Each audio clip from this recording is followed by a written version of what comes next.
Bonjour à tous et bienvenue dans le bureau du comic pour ce JT Comics. Alors une petite annonce avant de commencer. Dorénavant, les JT se feront ici.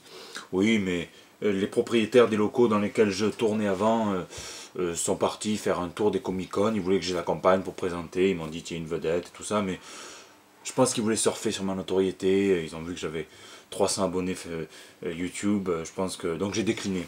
J'ai dit non, moi j'ai préféré rester intègre, voilà.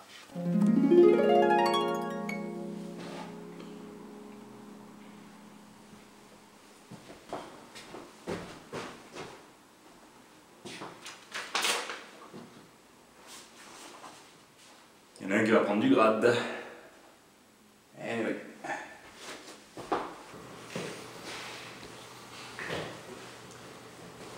J'ai eu votre petit mot.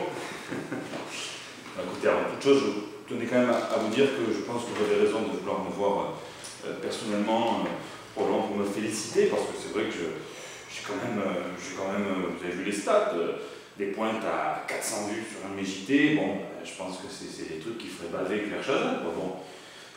Alors après, écoutez, si vous voulez me proposer peut-être d'autres locataires à vous qui ont besoin de présentateurs, moi vous savez, je suis très bien ici, il n'y a pas de problème, mais bon après je me consacre vraiment au JT Comics, aux chroniques, c'est l'avenir, c'est le futur. Vous êtes viré. C'est bon. Vous êtes un clown, mais une fois sur deux, vous ne vous réveillez pas, vous faites la grève des locaux pour rien. Et puis le comics, c'est pas l'avenir, de toute façon, nous on doit axer ça sur l'économie. Donc, allez-vous-en, foutez le camp. Écoutez, de toute façon, c'est exactement ce que j'étais passé à dire. Moi, ça ne me convient plus ici, c'est pas assez classe, c'est trop petit, et de toute façon, j'ai trouvé quelqu'un qui me propose beaucoup plus grand, voilà, et qui me considère à ma juste valeur.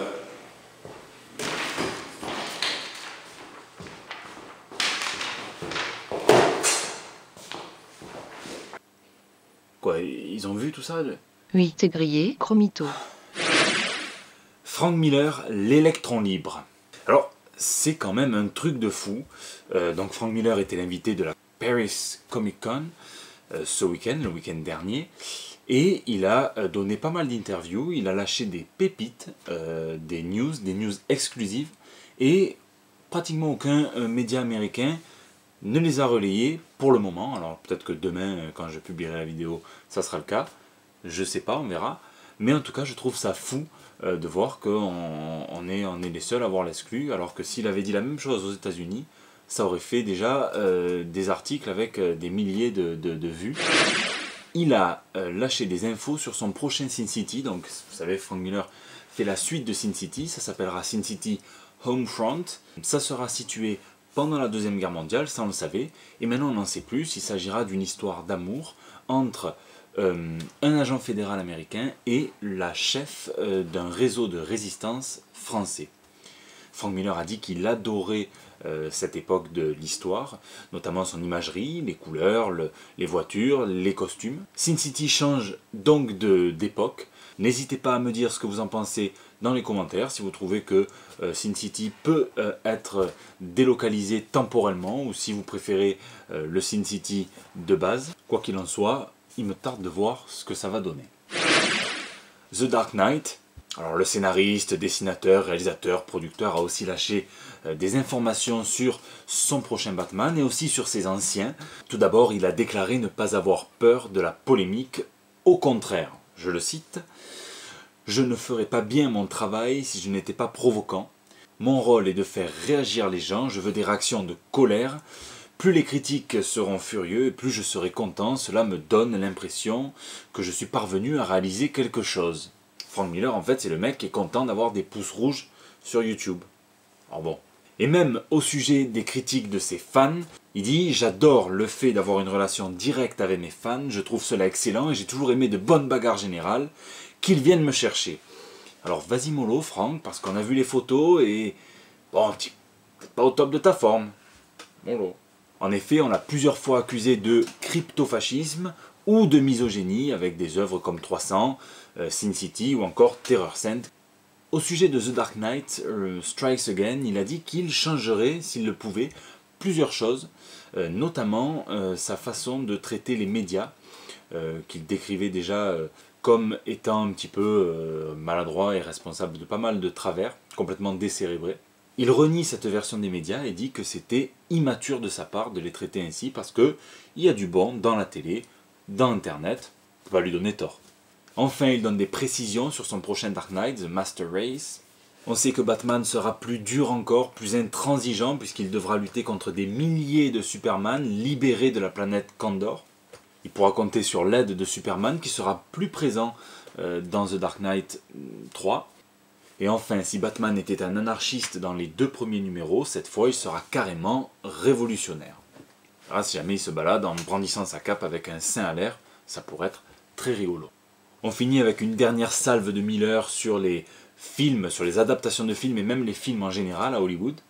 Il dit à Hollywood, lorsqu'on présente une œuvre, elle est soumise au processus de développement. 2 points. Une foule d'imbéciles examine ça, nous demande d'enlever l'essentiel et en font un produit acceptable et accepté par tout le monde. Moi j'appelle ça le processus de démembrement. Le tout nouveau, le tout différent Punisher. Alors on sait depuis quelques jours que le Punisher aura droit à sa version All New, All Different, donc toute nouvelle, toute différente. Elle sera portée par Becky Cloonan et Steve Dillon, qui lui n'est pas tout nouveau ni tout différent, mais bon. On en sait plus sur la direction artistique prise par Cloonan, qui veut rompre avec les dernières épopées récentes du Punisher dans le monde super héroïque. Hein. Il était en équipe chez les Thunderbolts, bon.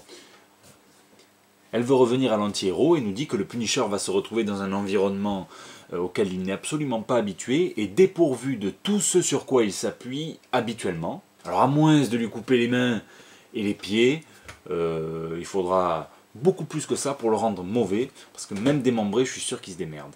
Au niveau de l'histoire, on sait que le Punisher va enquêter sur une nouvelle drogue et qu'il va devoir plonger dans les ténèbres pour y mettre fin. Un arc narratif qui a été inspiré à la fois par Rambo et par Jason Voorhees. Alors là, si avec cette accroche, plus le fait qu'il y aura un Punisher dans la saison 2 de Daredevil incarné par John Bernal, si ça marche pas après tout ça, j'allais dire je me coupe les couilles, mais j'ai peur quand même. En tout cas, moi, je suis comme un ouf. C'est la fin de ce JT Comics. Je vous souhaite une excellente journée. N'oubliez pas que vous pouvez sur Twitter, sur Facebook, me laisser vos petits messages. Vous avez été nombreux cette semaine et je vous en remercie. Lisez, lisez et lisez, c'est très important. Et à la semaine prochaine.